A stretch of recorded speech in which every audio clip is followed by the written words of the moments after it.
Hello, my name is Stephanie Pan, and this is my project.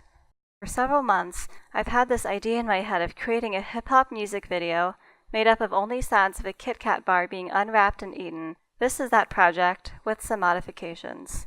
Inspired by the music of a YouTube artist I follow and the iPhone 7 commercial, I sought out to create a unique music video.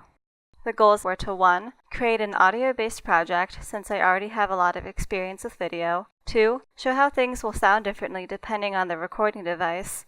And 3. Expose how Kit Kat commercials you see do not realistically portray how Kit Kat sounds when it's being eaten. I wanted a solid colored background for my video, so I got a green screen off of Amazon. This was the first of my challenges, since I had a hard time getting the creases out of the fabric, but after nailing it and taping it to my wall, the problem was solved. I did a few test runs with the green screen to make sure it would work, as well as test my idea using some candy I had laying around. I also did a bit of storyboarding so I could be sure about the shots I needed to take. However, most of the pre-production process, which was a continuous work in progress, was the music composition itself. I drew sheet music based mostly off of the music in the video I was inspired from, and a bit from the iPhone commercial.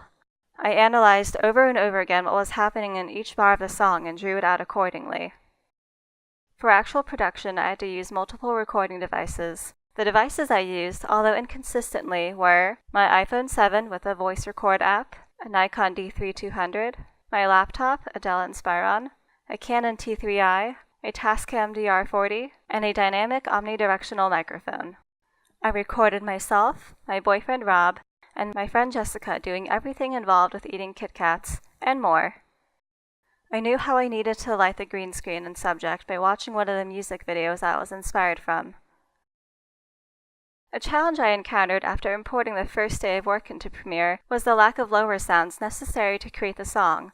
I had a lot of higher sounds from opening the wrapper and soft sounds from eating the candy, but nothing low to create the bass. I overcame this by discovering the lower sounds that could be produced by snapping and crinkling the candy wrappers, so I did this to a tempo to make it easier for me to extract later on. In post-production, the first thing I did was synchronize all the different audio devices up with the 1 or 2 cameras I was using. I would then delete any unwanted sound and video from the synchronized clips and did color correction as well in this step to save me time later.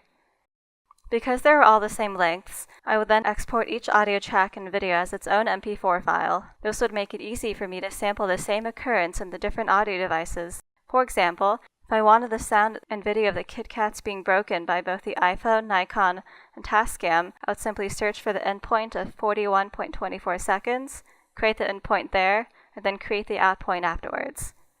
This would ensure that all the video and audio were the same. I also assigned a color label to each sound source so I could easily identify which device I was looking at in the timeline. This also would determine the background color later on. I made a sequence just for sounds to be used in the video, in order of low to high. This made it easy for me to quickly go through the sounds to see which one I needed. I added a metronome of 130 beats per minute into my sequences, and from there I began arranging my sounds according to the sheet music I wrote.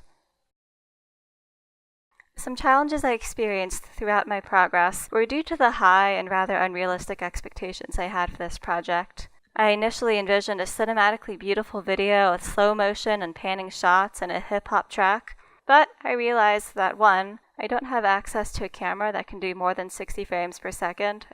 2. The sounds I was getting from the Kit Kats wouldn't be able to produce the synthetic sounds you hear in contemporary music without adding effects to the audio.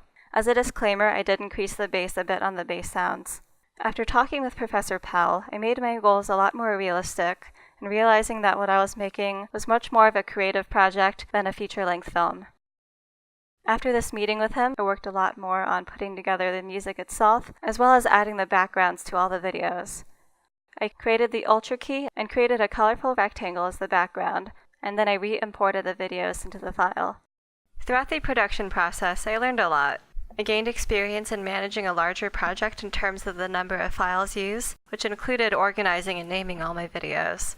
I also developed experience with production itself. All my videos had the crisp and in-focus look I was hoping for, which is something lacking in many of the things I filmed or been part of, and this was because I took the time to properly light myself and my subjects. I also gained experience with working with a real green screen and the Ultra key effect. I had previous experience using the Ultra Key, but only with videos that already had a perfectly solid colored background.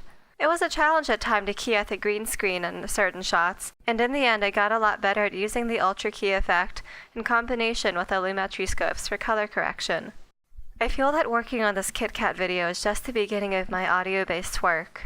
I hope to someday have the opportunity to work with software like Pro Tools and learn how to make synthetic music. Let me give you a break now so that you can enjoy my video. Thank you.